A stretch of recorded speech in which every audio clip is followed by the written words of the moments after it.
الدین الخالص. إن الحمد لله نحمده ونستعينه ونستغفره ونعوذ بالله من شرور أنفسنا وسيئات أعمالنا من يهده الله فلا مضل له ومن يضلل فلا هادي له وأشهد أن لا إله إلا الله وحده لا شريك له وأشهد أن محمدا عبده ورسوله. يا أيها الذين آمنوا اتقوا الله حق تقاته ولا تموتن إلا وأنتم مسلمون.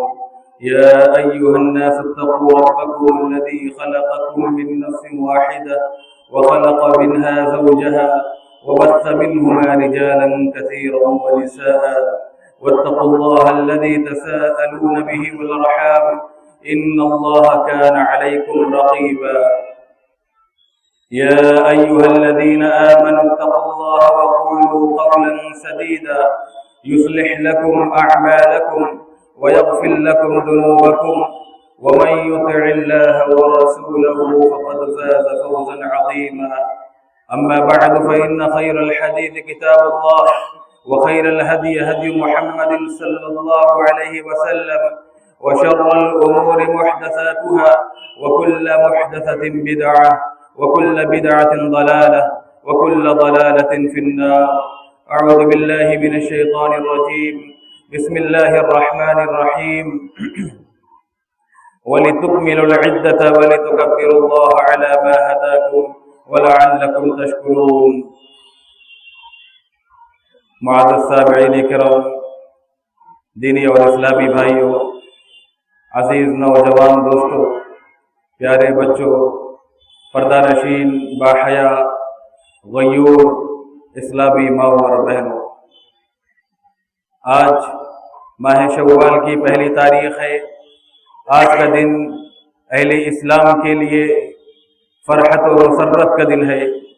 آج کے دن کو نبی اکرم صلی اللہ علیہ وسلم نے تہوار قرار دیتے ہوئے فرمایا: ان لکل قوم عیدا وہذا عیدنا. بے شک ہر قوم کے لیے عید کا دن ہوتا ہے اور آج کا یہ دن ہمارے لیے عید کا دن ہے. برادران اسلام، دنیا کی تمام اقوام و ملل اور مذاہب میں سال میں چند ایام جشن، تہوار اور عید کے طور پر منائے جاتے ہیں.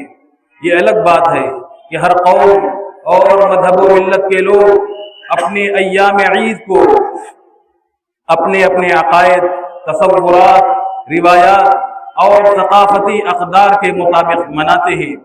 لیکن اس سے یہ حقیقت ضرور واضح ہوتی ہے کہ عید کا تصور انسانی فطرت کا تقاضا اور انسانیت کی ایک قدر مشترک ہے. مسلمان چونکہ اپنی فطرت، عقائد و نظریات اور ملی اقدار کے لحاظ سے دنیا کی تمام اقوام سے منفرد و ممتاز ہے، اس لیے اس کا عید منانے کا انداز بھی سب سے نرالا ہے.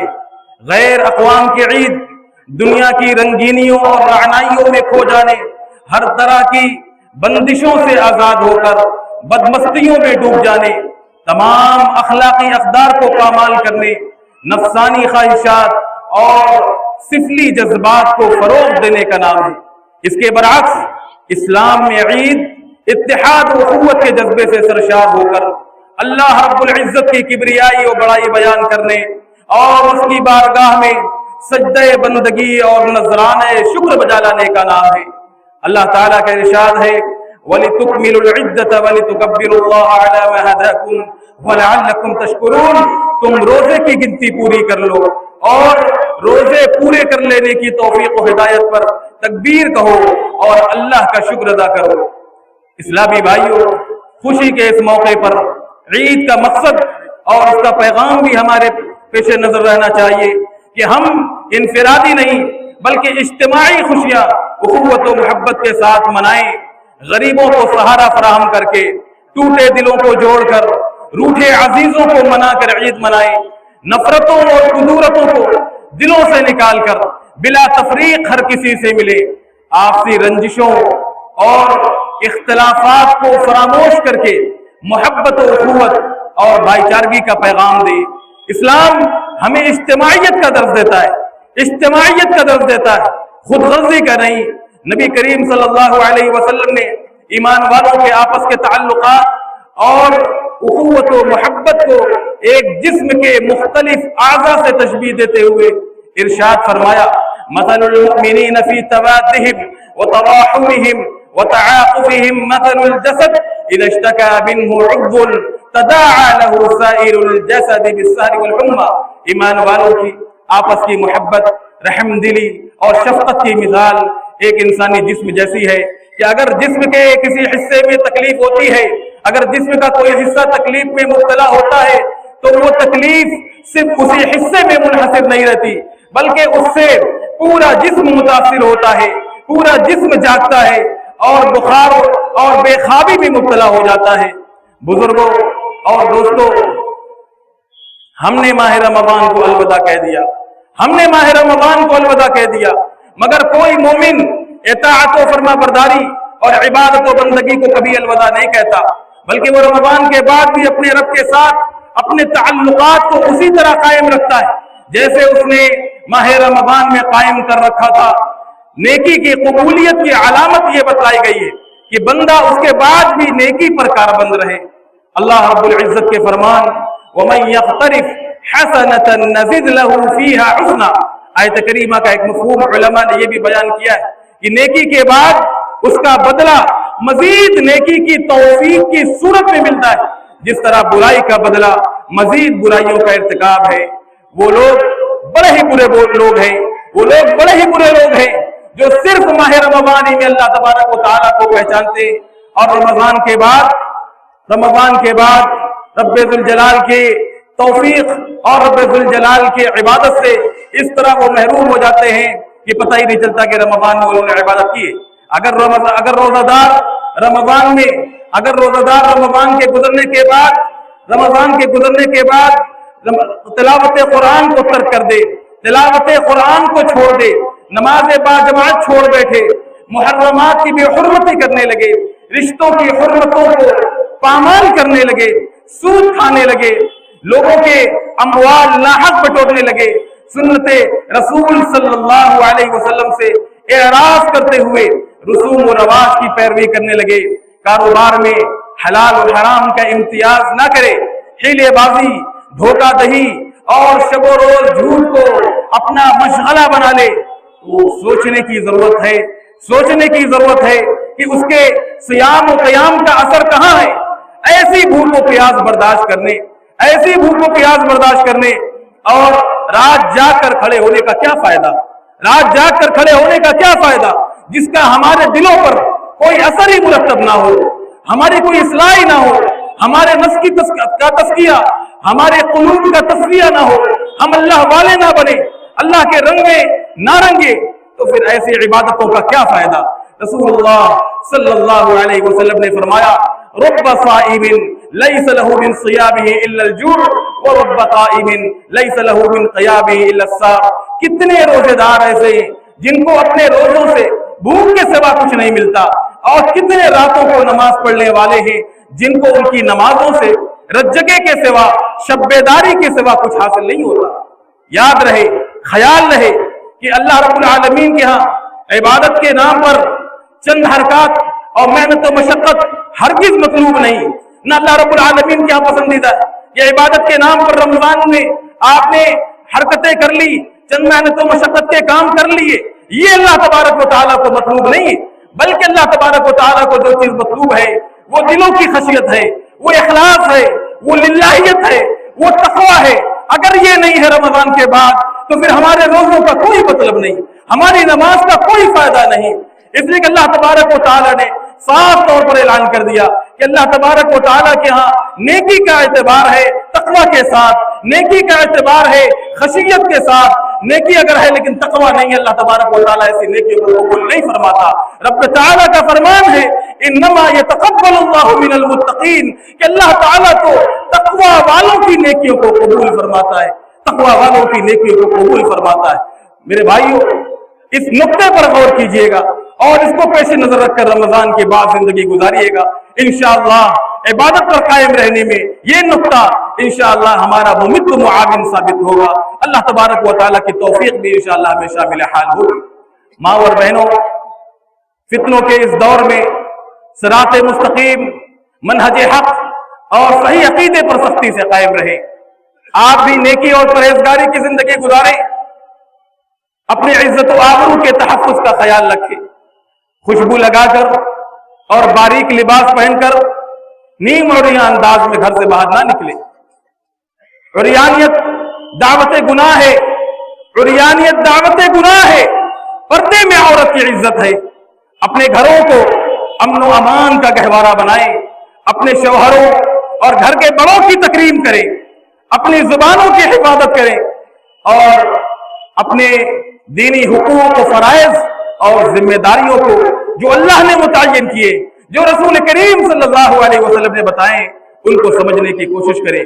قرآن مجید میں اللہ تبارک و تعالی نے سورہ تحریم کی آخری 3 آیات میں حضرت نوح علیہ السلام اور حضرت لوط علیہ السلام کے ازواج اور ان کے مقابلے میں فرعون کی بیوی آسیہ اور مریم بنت عمران کا ذکر فرما کر یہ واضح کر دیا کہ اللہ تبارک و تعالی کے ہاں کسی کا حسب و نسب اور کوئی رشتہ کوئی حیثیت نہیں رکھتا، کسی کا حسب و نسب اور رشتہ کوئی حیثیت نہیں رکھتا، بلکہ اس کے ہاں جس چیز کا اعتبار ہے، اس کے ہاں جس چیز کا اعتبار ہے وہ ایمان اور صالح کردار ہے، وہ ایمان اور صالح کردار ہے۔ اس اصول کی بنا پر جو اللہ نے بیان کیا، 2 انبیاء کی بیویاں، 2 نبیوں کی بیویاں جہنم کا ایندھن بنی، اور فرعون کی بیوی آسیہ اور عمران کی بیٹی مریم دنیا اور آخرت میں اعلیٰ مقام سے سرفراز کی گئی۔ حدیث نبوی صلی اللہ علیہ وسلم ہے، کمل من الرجال کثیر، کمل من الرجال کثیر ولم یکمل من النساء الا مریم بنت عمران وآسیۃ امرأۃ فرعون۔ دنیا میں بہت سے مرد باکمال ہوئے، لیکن عورتوں میں باکمال صرف مریم بنت عمران اور آسیہ فرعون کی بیوی ہوئی۔ اپنے بچوں کی اسلامی نہج پر تربیت کرے، اسلامی رخ پر ان کو ڈھالنے کی کوشش کرے اور انہیں ایسے اسلامی اخلاق، اسلامی اقدار، اسلامی عقائد اور تہذیب و معاشرت کے سانچے میں ڈھالے کہ جس طرح ہمارے اسلاف صحابہ کرام نے اپنے بچوں کو تربیت دی۔ عبداللہ ابن زبیر رضی اللہ تعالی عنہ کو ان کی ماں اسماء بنت ابی بکر، امام احمد ابن حنبل اور امام ابن تیمیہ رحمہ اللہ جیسے جلیل القدر ائمہ کی نیک سیرت ماؤں نے اپنی حسن تربیت سے انہیں دین اسلام کا سچا خادم بنایا۔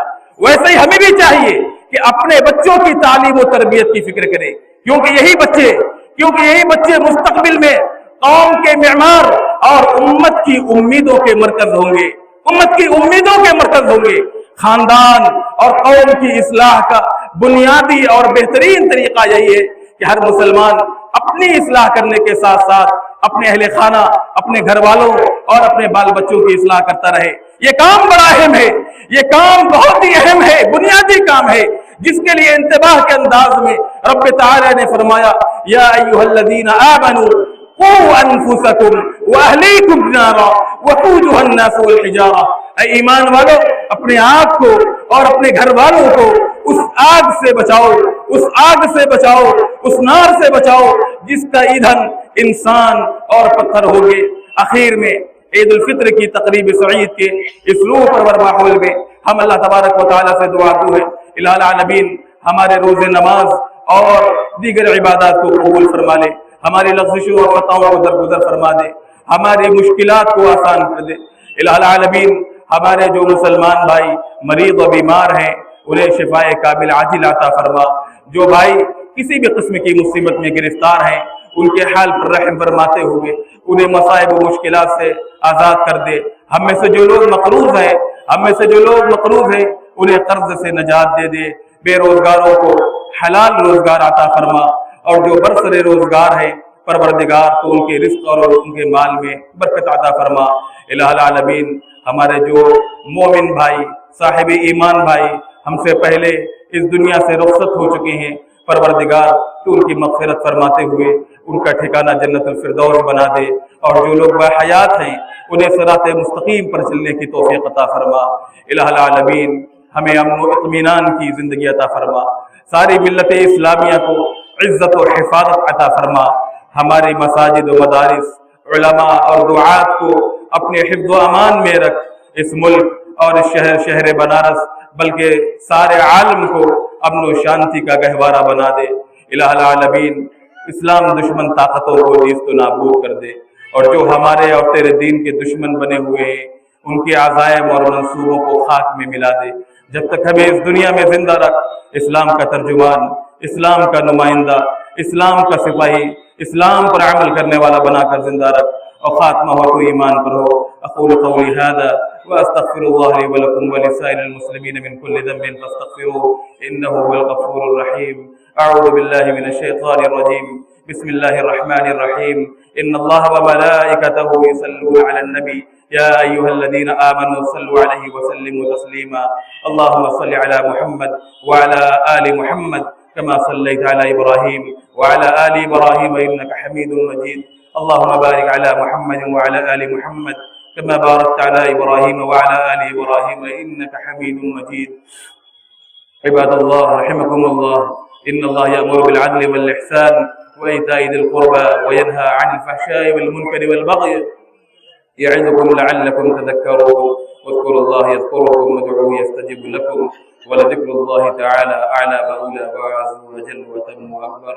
الله اكبر الله اكبر، لا اله الا الله، والله اكبر الله اكبر ولله الحمد۔